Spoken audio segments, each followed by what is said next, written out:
ఇందాక చాలా మంది రైతులు మాట్లాడేటప్పుడు నేను విన్నా, అయ్యా రైతు బంధు కంటే అసలు మీరు బోనసే బాగుంది, అసలు మొత్తం బోనస్ పెట్టేయండి, మాకు బోనస్ ఇచ్చిన దానికే 12,000 నుంచి 15,000 రైతుకు వస్తున్నాయి, మీరు ఆ రకంగా చేసుకోండి నా పెద్ద ఆయన చెప్పినట్టుగా నాకు కొద్ది గుర్తు.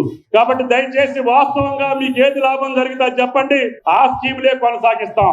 మేము ఆతురత కొద్దీ మా రైతు బాగుండాలా, ఎంత ఇబ్బంది అయినా సరే రుణమాఫీ చేస్తాం, అదేవిధంగా రైతు భరోసా ఇస్తాం, బోనస్ ఇస్తాం, ఇన్సూరెన్స్ కడతాం, అది చేస్తాం ఇది చేస్తాం అని చెప్పి మిమ్మల్ని ఆశా పల్లకిలో ఊరేగించడం కంటే నిజంగా చెప్పి న్యాయంగా చెప్పి ధర్మంగా చెప్పి ప్రభుత్వానికి ఎంత ఓపుకుంటే అంతే చేస్తే రైతు నిలబడతాడని చెప్పి నా ఉద్దేశం.